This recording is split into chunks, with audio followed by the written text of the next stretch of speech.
आज के लेक्चर का आगाज करते हैं। लेक्चर 12। आज के लेक्चर में हम क्या करने जा रहे हैं? प्रैक्टिस क्वेश्चन की डिस्कशन करेंगे। आपको होम असाइनमेंट दी गई थी ना, उसमें 3 क्वेश्चन थे या 5 थे? 3 क्वेश्चन थे और उसके बाद एमसीक्यूज भी थे। तो हम क्वेश्चन भी और एमसीक्यूज की भी डिस्कशन करेंगे और फिर चैप्टर 2 स्टार्ट करेंगे हम अपना। अच्छा, एक चीज ध्यान में रखिए, अभी तक हमने वॉल्यूम 2 की प्रैक्टिस स्टार्ट नहीं की, ठीक है? तो मंडे से आपकी वॉल्यूम 2 की प्रैक्टिस भी स्टार्ट होगी। मंडे को उम्मीद है कि बुक हमारी अवेलेबल होगी मार्केट्स में, लेकिन फर्ज कीजिए कि अगर आपको बाय करने में कोई 2-3 दिन लग जाते हैं तो उस से बचने के लिए मैं चैप्टर 2 की सॉफ्ट कॉपी वॉल्यूम 1 और वॉल्यूम 2 वो दोनों आपको शेयर कर दूंगा। जो फिजिकल वाले स्टूडेंट्स हैं उनको तो फोटोकॉपियर से मिल जाएगी, लेकिन जो ऑनलाइन वाले स्टूडेंट्स हैं उन लोगों के लिए भी मैं ये व्हाट्सएप ग्रुप या पोर्टल पे वॉल्यूम 2 भी शेयर कर दूंगा और आपके साथ भी वॉल्यूम 2 भी शेयर कर दिया जाएगा, चैप्टर 1 का भी, चैप्टर 2 का भी। और अब ऑनवर्ड जो आपको असाइनमेंट मिलेगी वो वॉल्यूम 1 और वॉल्यूम 2 दोनों में से असाइनमेंट दिया करूंगा। क्लियर? और मेरी कोशिश ये होगी कि आपको असाइनमेंट देते हुए करंट टॉपिक की असाइनमेंट तो मस्ट मिलेगी ही, प्रीवियस जो चैप्टर्स हैं उनमें से भी 1-1, 2-2 क्वेश्चंस आपको दिए जाए ताकि आपके वो कंसेप्ट भी रिफ्रेश होते रहे, ठीक है? बिल्कुल जहन से ना निकले, ठीक है जी? तो जो नेक्स्ट हमारी असाइनमेंट हुआ करेगी उसमें वॉल्यूम 1 के साथ वॉल्यूम 2 भी हुआ करेगा। अब आते हैं हम अपनी आज के होम असाइनमेंट की तरफ। कल हमने कंसेप्ट कौन सा स्टडी किया था? इनकार पे। अच्छा, क्वेश्चन की तरफ जानने से पहले कंसेप्ट में कोई प्रॉब्लम है तो पूछ लीजिए। कंसेप्ट में कोई प्रॉब्लम है तो पूछ लीजिए भाई। जब बैग थोड़ा अगर हो सके तो अंदर कर ले। कंसेप्ट में जी, अगर इनकरेक्ट इंफॉर्मेशन देकर नाम दर्ज करवाया जाए और नाम से कंपनी बाद में रजिस्टर हो जाए तो फिर क्या कंपनी को मालूम? अगर इनकरेक्ट इंफॉर्मेशन दे के कोई कंपनी नाम रजिस्टर करवा ले कमीशन से, तो क्या बाद में जब ये सामने आए कि इनकरेक्ट इंफॉर्मेशन दी गई थी, क्या कंपनी को नाम चेंज करवाना पड़ेगा? इसका जवाब है यस, करवाना पड़ेगा, ठीक है? अब अगर कंपनी को खुद, याद रखें यहाँ पे लॉ ने 2 ऑप्शन, 2 रास्ते दिए। एक ये कि कंपनी को अगर खुद से एहसास हो जाए कि हमारा नाम सही रजिस्टर नहीं हुआ, कंपनी खुद उसको चेंज करवा सकती है। और दूसरा, रजिस्ट्रार को अगर पता चल जाए पहले कि इस कंपनी का नाम सही रजिस्टर नहीं हुआ तो रजिस्ट्रार भी रेक्टिफाई कर सकता है। यानी नाम चेंज करने की पावर कंपनी के पास भी है, रजिस्ट्रार के पास भी है, ठीक है जी? तो गलत इंफॉर्मेशन देकर रजिस्टर करवाएंगे, वो चेंज कर देगा बाद में जब कभी भी सामने आएगा। पेनल्टी नहीं, पेनल्टी सिर्फ वो जो इनकरेक्ट इंफॉर्मेशन अगर कंपनी ने जमा करवाई है वो उस सूरत में उसको तो मिलेगी कंपनी को, ठीक है? तो जो इनकरेक्ट इंफॉर्मेशन जमा कर, कभी कभार ऐसा भी होता है, 1-2 केस स्टडी में उसने एक कंसेप्ट डिस्कस किया था कि कंपनी की गलती नहीं होती, रजिस्ट्रार की तरफ से कोई गलती हो जाती है और नाम गलत रजिस्टर हो जाता है, ठीक है? तो उस सूरत में भी सेम कंसेप्ट है कि कंपनी खुद भी चेंज करवा सकती है, रजिस्ट्रार भी चेंज कर सकता है। इस सूरत में कंपनी को पेनल्टी नहीं पड़ेगी क्योंकि कंपनी ने कोई गलत इंफॉर्मेशन दी नहीं। जैसे उसने एग्जांपल दी कि कंपनी ने कहा डेयरी लिमिटेड नाम रजिस्टर करवाओ, रजिस्ट्रार ने टाइप करते गलती से डायरी लिमिटेड रजिस्टर कर दिया, तो अब ये कंपनी की गलती थोड़ा ही है। नाम चेंज होगा इसमें, लेकिन कंपनी को फाइन कोई नहीं पड़ेगा। लेकिन अगर कंपनी ने जानबूझ के कोई गलत ऐसा नाम जिसको लॉ मना करता है वो रजिस्टर करवाया, तो फिर उस सूरत में या इनकरेक्ट इंफॉर्मेशन दी, कंपनी को पेनल्टी होगी। और कोई क्वेश्चन जी? प्रमोटर और सब्सक्राइबर का डिफरेंस क्या है?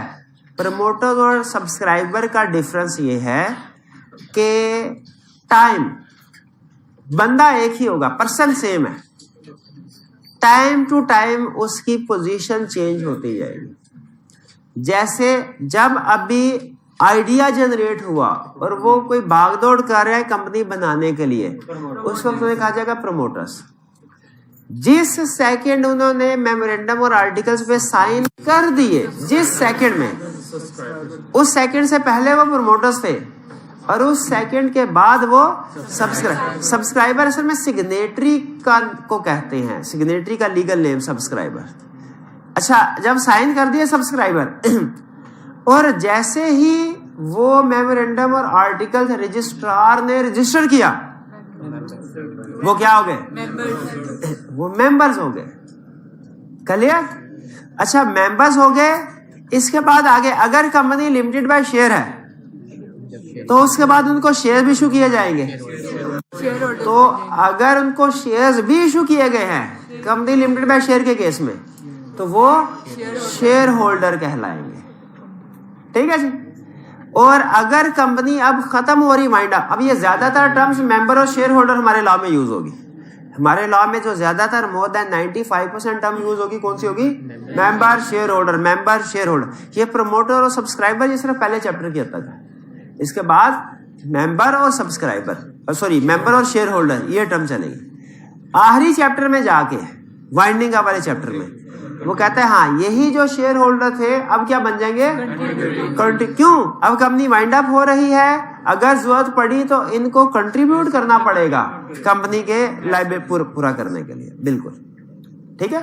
तो पर्सन सेम है, सिर्फ स्टेज के लिहाज से उनका नाम चेंज हो रहा है। और कोई क्वेश्चन? कॉमन सील कहते हैं कंपनी की स्टैम्प को, स्टैम्प को। हाँ जी। जो इंडिविजुअल्स होते हैं ना, इंडिविजुअल्स, हमने अगर किसी डॉक्यूमेंट को ऑथेंटिकेट करना है ना, ऑथेंटिकेट हम सिर्फ साइन करते हैं, अपना नाम लिखते हैं। नॉर्मली हम इंडिविजुअल की कोई स्टैम्प तो नहीं होती ना, लेकिन कंपनी जब कोई डॉक्यूमेंट्स ऑथेंटिकेट कर रही होती है, यानी ये बताना होता है कि ये डॉक्यूमेंट कंपनी के बिहाफ पे साइन किया जा रहा है, तो उस वक्त कंपनी के नाम की सील, स्टैम्प उस डॉक्यूमेंट के ऊपर फिक्स करना लाजमी होता है। इसीलिए हर कंपनी की कोई ना कोई कॉमन सील या स्टैम्प जरूर होगी। ठीक। और कोई क्वेश्चन? क्या रजिस्ट्रार नाम चेंज करने से पहले नोटिस दे? बिल्कुल नोटिस देगा है। ये सारा प्रोसेस हमारे सिलेबस में है भी। आपको चैप्टर 2 मिल गया? चैप्टर 2 प्रिंट हो रहा है? 2-3 दिन में बुक आ जाए। नहीं, लेकिन इनका पढ़ाई तो फैक्ट होगी ना, उनके प्रिंट करवा के लाए, प्रिंट करवा के लाए। क्लास कोशिश करें क्लास खत्म होने से पहले आ जाए। जब ये चैप्टर 2 आप पढ़ेंगे तो इसमें देखेंगे इसके लर्निंग ऑब्जेक्टिव में एक जगह पे नेम क्लास की बात हो रही होगी, तो उसमें वो बताता है कि नेम क्लास को आप कैसे चेंज कर सकते हैं, इसका प्रोसेस क्या होगा। ठीक है। और कोई क्वेश्चन? प्रीवियस कंसेप्ट में बताइए। उसमें से वो डिविडेंड जो मेंबर्स को वो नहीं दे सकते, सैलरी वगैरह ले सकते। क्या क्वेश्चन इनका ये है कि एसोसिएशन नॉट फॉर प्रॉफिट में जो मेंबर्स हैं वो डिविडेंड तो नहीं ले सकते, लेकिन क्या कोई सैलरी वगैरह ले सकते हैं? इसका जवाब है यस। अगर वो ऐसी मैनेजमेंट सर्विसेज प्रोवाइड कर रहे हैं एसोसिएशन नॉट फॉर प्रॉफिट को, तो उनके गेस्ट में सैलरी ले सकते हैं। अब ये सैलरी रीजनेबल है कि अनरीजनेबल? ये रीजनेबल होनी चाहिए, लेकिन कैसे पता चलेगा रीजनेबल क्या? ये आपको याद है रजिस्ट्रार ने कहा था कि मुझे हर साल फाइनेंशियल स्टेटमेंट भिजवाओ, तो वो उस फाइनेंशियल स्टेटमेंट में से चेक कर लेगा कि सैलरी रीजनेबल है कि नहीं इनकी। ठीक है। और कोई क्वेश्चन?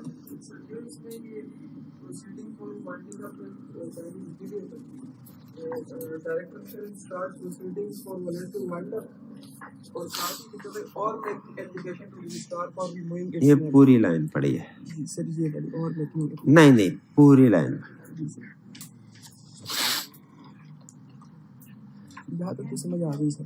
हाँ जी। ये कह रहा है प्रोसीडिंग्स फॉर वाइंडिंग अप में कह रहा है with in 30 days of acceptance of report by registrar. ये रिपोर्ट आपको पता है कौन सी वाली थी? जो उन्होंने एसेट ट्रांसफर किए थे, उसके 30 दिन के अंदर बोर्ड ऑफ डायरेक्टर्स या तो खुद से वॉलंटरी वाइंडिंग अप स्टार्ट कर देंगे या फिर रजिस्ट्रार को अप्लाई करके कहेंगे भाई तुम हमारा नाम खारिज कर दो, एप्लीकेशन देंगे। ठीक है। डायरेक्टर्स को कुछ नहीं करना पड़ेगा? नहीं, इस केस में फिर डायरेक्टर को पहले वाले 2 ऑप्शन दिए ना, उन्होंने कहा डायरेक्टर्स या तो खुद से वाइंड अप कर लें या रजिस्ट्रार को कह दें तुम वाइंड अप कर लो भाई। अगर रजिस्ट्रार को कह देते हैं तो फिर खुद से वाइंड अप करने की जरूरत नहीं है। ठीक है। आप पढ़ेंगे, एक होता है वाइंडिंग अप की टाइप्स हमारे लास्ट चैप्टर में है, तो उसमें एक होता है वॉलंटरी वाइंडिंग अप और एक होता है कंपल्सरी वाइंडिंग अप उसको कहते हैं, या वाइंडिंग अप बाय अथॉरिटीज कह लें। तो या तो खुद से कर ले वाइंडिंग अप का प्रोसेस, खुद नहीं कर सकते तो रजिस्ट्रार से कहें भाईजान आप कर दें। और कोई क्वेश्चन? और कोई क्वेश्चन नहीं? चलिए अब हम फिर पास्ट पेपर के क्वेश्चन की तरफ चलते हैं।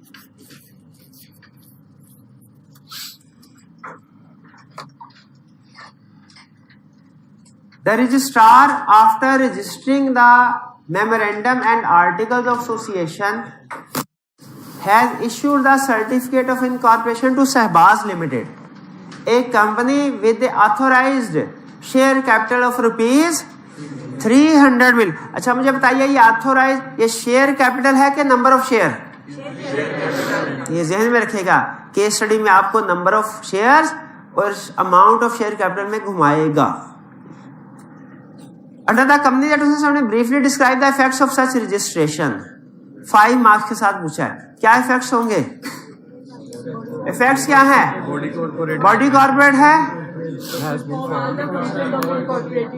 सारे फंक्शन इनकॉर्पोरेटेड कंपनी के परफॉर्म करेगी, जैसे separate legal status, perpetual succession, common seal वगैरह। और subscriber becomes members with limited liability, और इनिशियल शेयर होल्डर भी बनते हैं, और जिन डायरेक्टर्स का नाम लिखा गया आर्टिकल्स में वो डायरेक्टर अपॉइंट हो जाते हैं। यही इफेक्ट्स थे इसके। बिल्कुल। नेक्स्ट,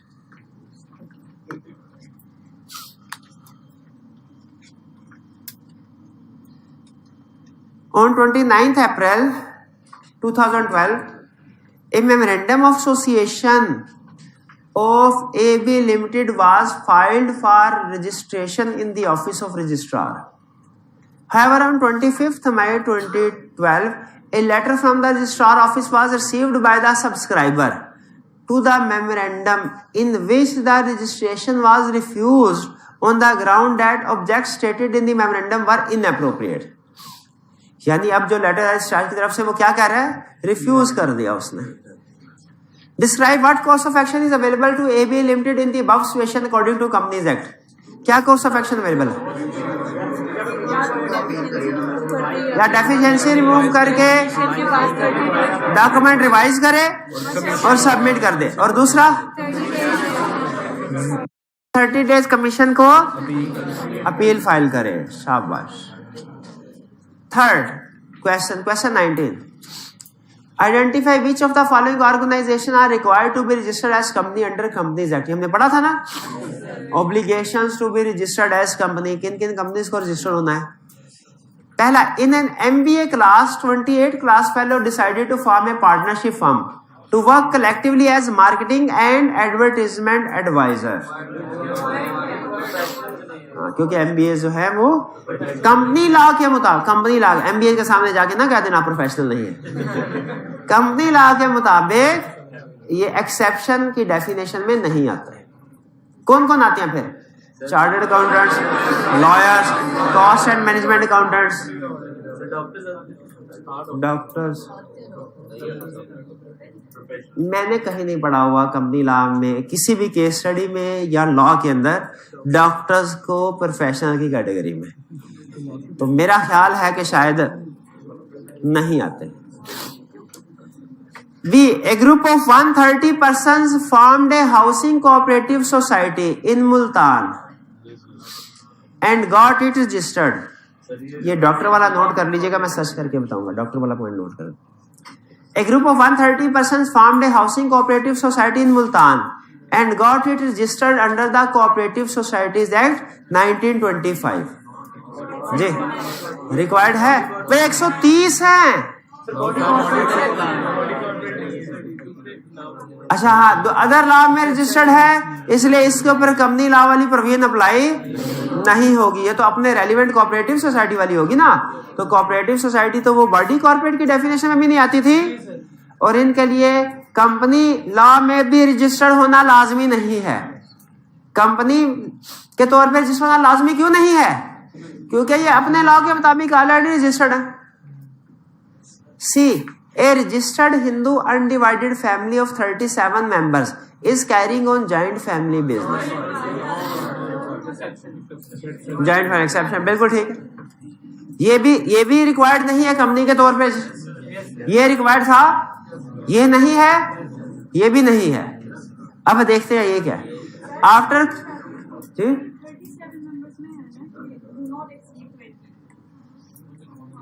ए रजिस्टर्ड हिंदू अनडिवाइडेड नहीं डू नॉट, वो partnership of Hindu undivided family, joint family है। पार्टनरशिप और जॉइंट फैमिली में 20 की बात करता है।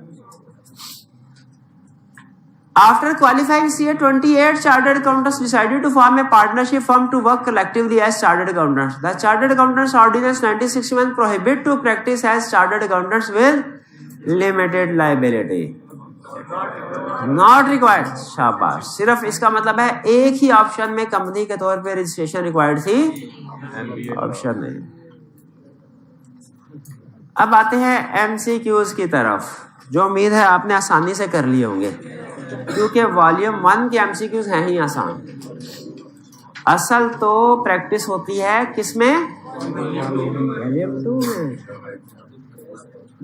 ये दोनों वॉल्यूम इंशाल्लाह मंडे तक अवेलेबल होंगे जहां तक मेरी अंडरस्टैंडिंग है, लेकिन मीनवाइल आपके साथ सॉफ्ट कॉपी मैं शेयर कर दूंगा जब तक अवेलेबल नहीं होते, ताकि आपका काम ना रुके। कितने को नहीं मुझे नहीं पता, ये हम प्राइस नहीं डिसाइड करते, वो पब्लिशर ही डिसाइड करता है। पता नहीं कागज का रेट क्या है, उस हिसाब से डिसाइड करता होगा। सस्ता हो गया कागज, है ना? सस्ता हो गया। Which type of business structure is created by process of incorporation? कौन सा प्रोसेस ऑफ इनकॉर्पोरेशन? कंपनी। शाबाश।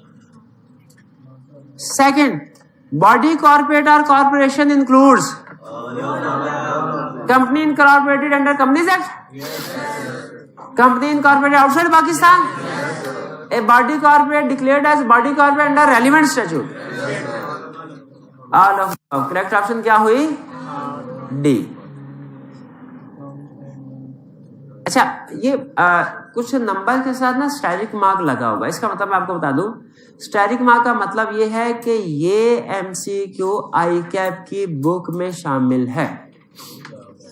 वॉल्यूम 1 के जितने भी MCQs होंगे सारे के सारे ICAP की बुक में शामिल है, इसलिए आपको हर एक के साथ स्टैरिक मार्क मिलेगा। लेकिन वॉल्यूम 2 में कुछ MCQs ICAP की बुक में शामिल हैं, कुछ एडिशनल है। तो जब आप वो वॉल्यूम 2 देखेंगे, उसमें जिन जिन MCQs के साथ स्टैरिक मार्क लगा होगा, इसका मतलब क्या है? वो ICAP की बुक में भी है। और जिनके साथ स्टैरिक मार्क नहीं लगा होगा, ICAP की बुक में नहीं है। लेकिन क्या जिनके साथ स्टैरिक मार्क नहीं लगा वो करने जरूरी हैं? तो बिल्कुल। जैसे इसकी छोटी सी एग्जांपल देता हूं, अभी जो रिसेंट अटेम्प्ट का पेपर हुआ है स्प्रिंग 23, इसके MCQs और इसके क्वेश्चंस ICAP की बुक में नहीं हैं। ICAP की बुक में ICAP ने अभी बोला, लेकिन हमने इसको, इस क्वेश्चंस को और इनके सॉल्यूशन को बुक में इंक्लूड कर दिया है ताकि आपको अपडेटेड मटेरियल मिले। तो अब जो लेटेस्ट अटेम्प्ट का क्वेश्चन MCQs है ना, उनके साथ आपको स्टैटिक मार्क नहीं मिलेगा क्योंकि ICAP की बुक में नहीं है। लेकिन क्या वो आपको करने चाहिए? यस, करने चाहिए। इसीलिए वॉल्यूम स्टडी का मतलब मैंने आपको समझा दिया, लेकिन आपने हर MCQ अटेम्प्ट करना है, चाहे स्टैटिक मार्क लगा हो साथ, चाहे ना लगा हो। थर्ड, मैन में कम एंड मैन में गो। इंसान आता है और जाता है, बट द कंपनी एग्जिस्ट, लेकिन कंपनी रहती है। This explain which characteristics of the company? Perpetual succession. शाबाश। 4, what is separate legal personality? That the members in general meeting are regarded by law as person, that the board of directors is regarded by law as person, that the company as an entity is regarded by law, that the managing director company is regarded as person। लेकिन कौन सा? Natural नहीं, artificial. 5th, the effect of incorporation are limited liability of owners, yes, separation of ownership from control, transfer of ownership and perpetual succession, yes। तो D क्या option हुई? All of the above. 6, concepts of limited liability applies to directors of company, creditors, owners या bank owners. जो limited liability का concept किस पे apply होता है? ओनर्स पे, शेयर होल्डर। बिल्कुल ठीक कहा। 7.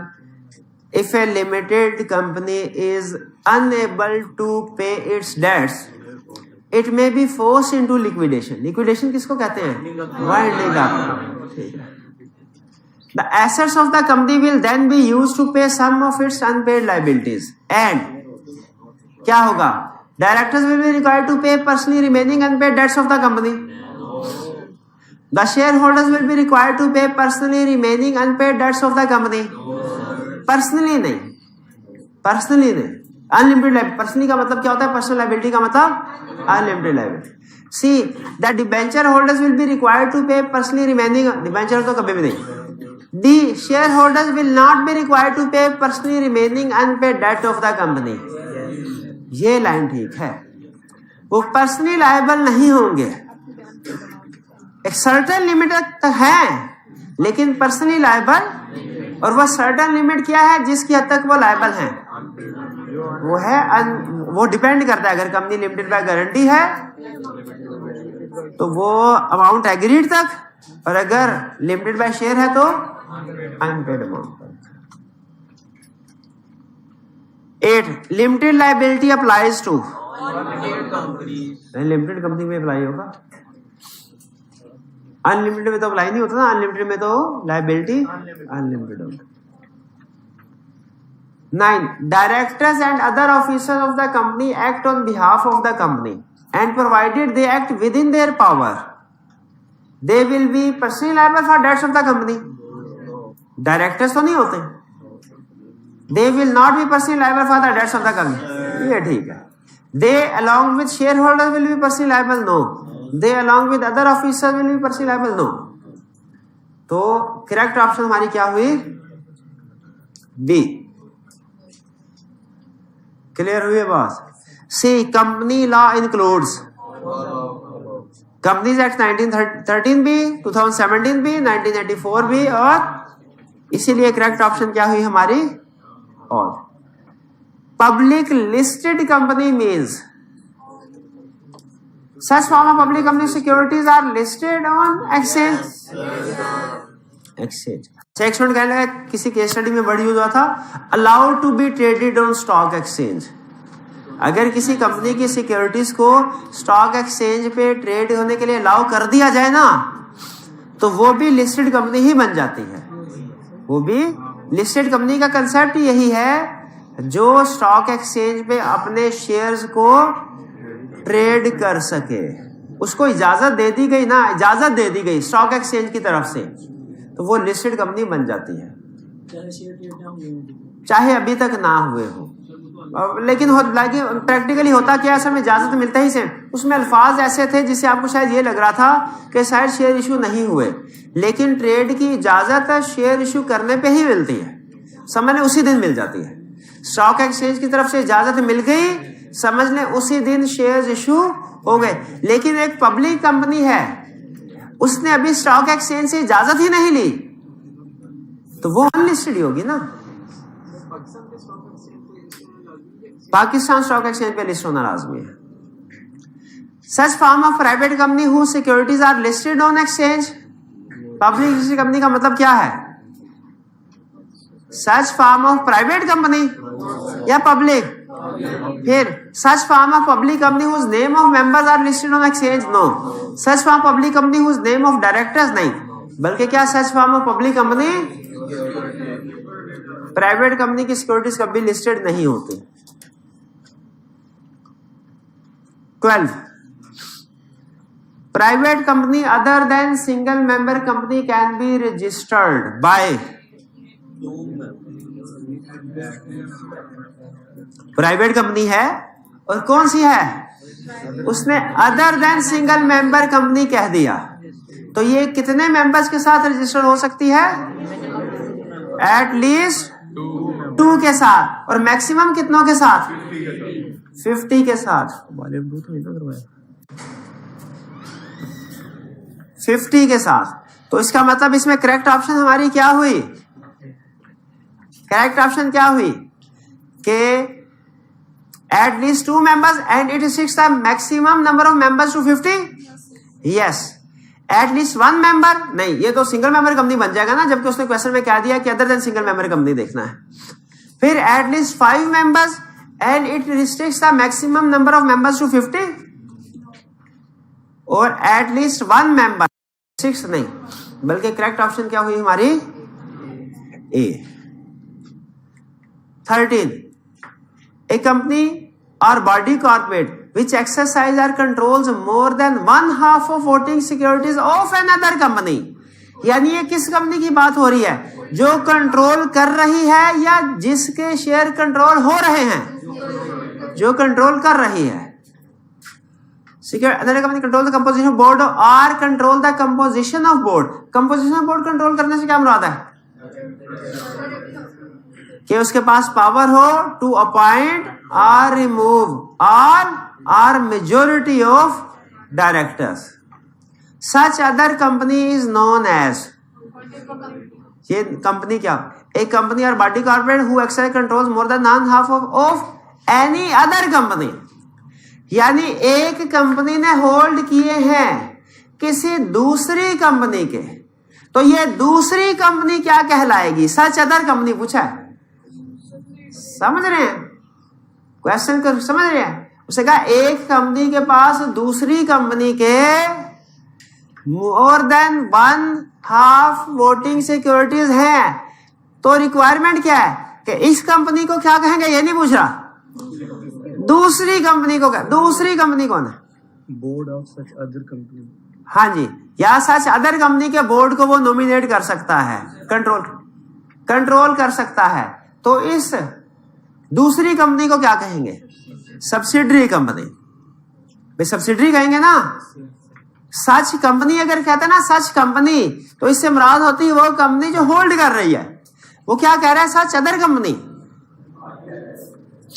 सच अदर कंपनी कौन है, सब्सिडरी नहीं होगी, सब्सिडरी नहीं होगी, सब्सिडरी भी होगी, होल्डिंग भी होगी, एसोसिएटेड कंपनी भी होगी, पब्लिक सेक्टर कंपनी भी होगी, प्राइवेट भी होगी, जो मर्जी मनवा लो इससे।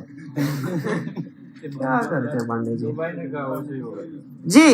तो भाई ये समझ आया कि नहीं, ये सच कंपनी और सच का लफ्ज ना होता तो उससे फर्क पड़ता। तो such other company is known as subsidiary company, यानी जिसके पास शेयर्स हैं वो होल्डिंग, और जिसके शेयर्स हैं सब्सिडरी।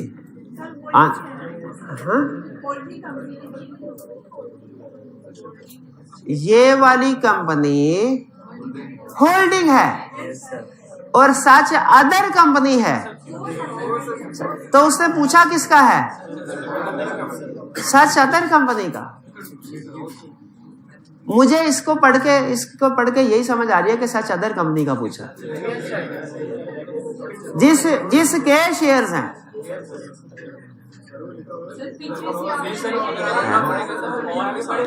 एक कंपनी और बॉडी कॉर्पोरेट, पढ़ लेते हैं स्टार्ट से पढ़ लेते हैं तसल्ली से।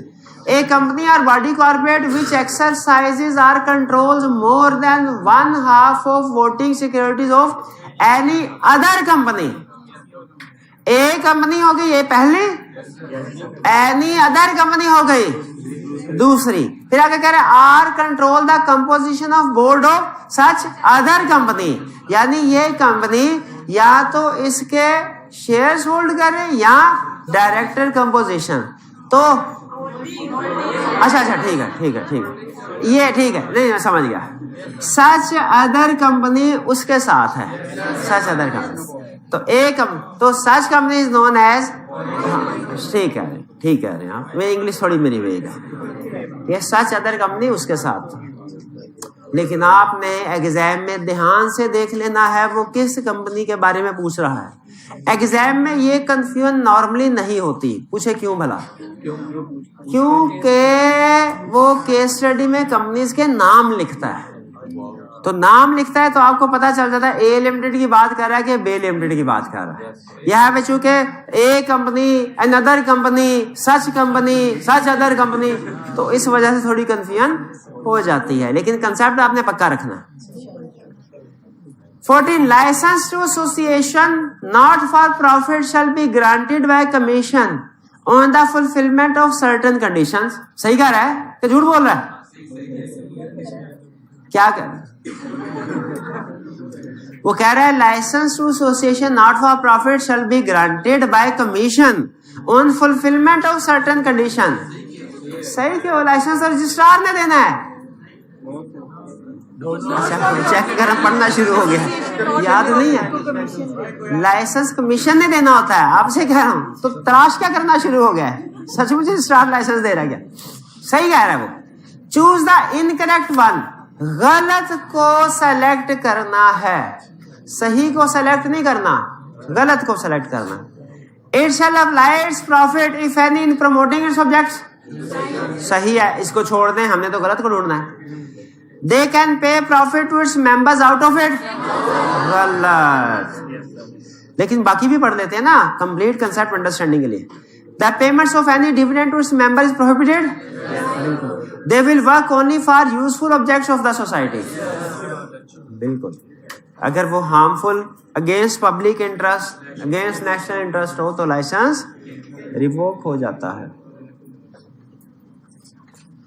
SC16 SCCP has been vested with lot of powers under the Companies Act 2017 and it has got powers to regulate the affairs of all the companies and insurance company या बैंकिंग या non banking all. बिल्कुल, शाबाश। 16 registration of company is actually the registration of its constitution, that is articles, memorandum, certificate of incorporation या prospectus. अब ये दो तो total rule out हो गई। मेमोरेंडम और आर्टिकल्स नॉर्मली दोनों रजिस्टर किए जाते हैं, लेकिन इनमें से भी कोई एक सेलेक्ट करना हो तो ज्यादा अहम कौन सा है? Memorandum of association. तो करेक्ट ऑप्शन क्या हुई हमारी? Memorandum association B. क्योंकि कुछ कंपनीज के केस में आर्टिकल्स ऑफ एसोसिएशन लाजमी नहीं है। ये भाई बताएंगे किन कंपनीज के केस में आर्टिकल्स ऑफ एसोसिएशन रजिस्टर करवाना लाजमी नहीं है? किसी कंपनी के केस में जरूरी नहीं है।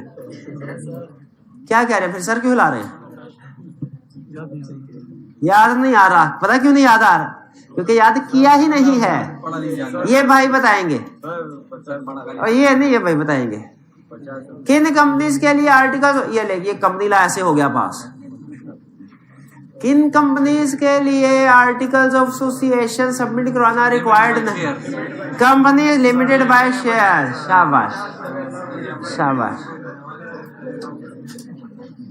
तो इसीलिए चूंकि हर कंपनी के लिए आर्टिकल सबमिट कराना लाजमी नहीं, लेकिन हर कंपनी के लिए मेमोरेंडम सबमिट कराना लाजमी है, तो ज्यादा अहम क्या हुआ? मेमोरेंडम। तो करेक्ट ऑप्शन क्या है? एक्चुअली कंपनी के रजिस्ट्रेशन का मतलब क्या है? मेमोरेंडम ऑफ एसोसिएशन की registration. 17 registration of memorandum and articles means the registration of company. सही कह रहा है? The registrar, after registering the company, shall issue a certificate of incorporation, which shall state certificate of incorporation क्या लिखा होगा? CNIC number of directors, date of birth of CEO, date of incorporation, yes, address of director, ठीक है। बल्कि क्या लिखा होगा? Date of, और क्या कुछ लिखा होता है याद है क्या?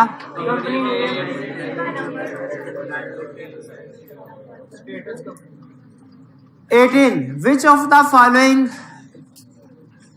is obliged to be registered under Companies Act 2017। ये वही कंसेप्ट आ गया किन कंपनीज के लिए रजिस्ट्रेशन कराना रिक्वायर्ड है। A cooperative society with 35 members already registered under relevant law। Relevant law में रजिस्टर्ड है तो इस्लाम में कोऑपरेटिव से रजिस्टर करवाना जरूरी नहीं। Joint family 27 members carrying on joint family business।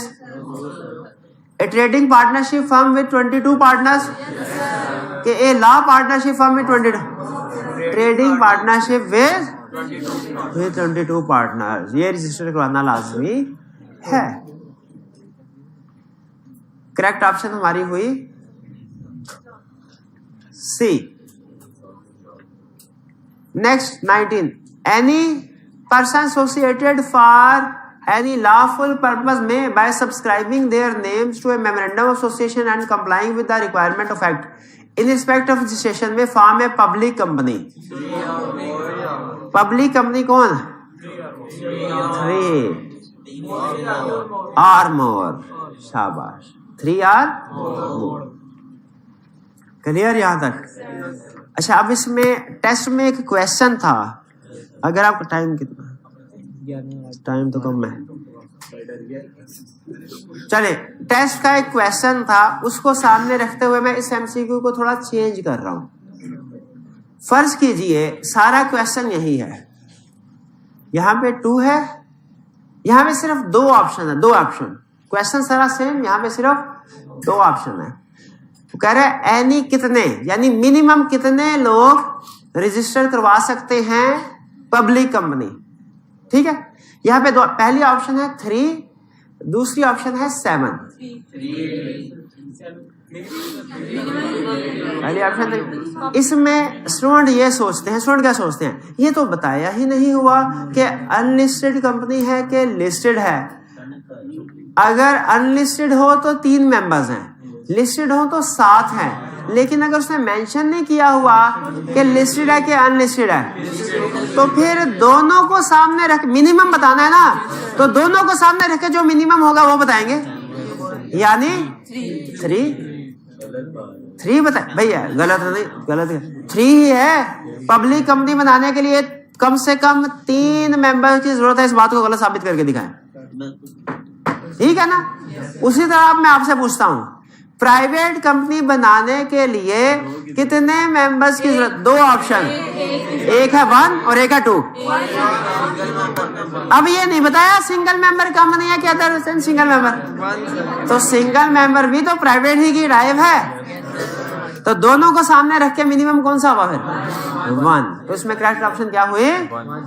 1। शाबाश। 19 में क्या फिर हुआ यहाँ पे? 3।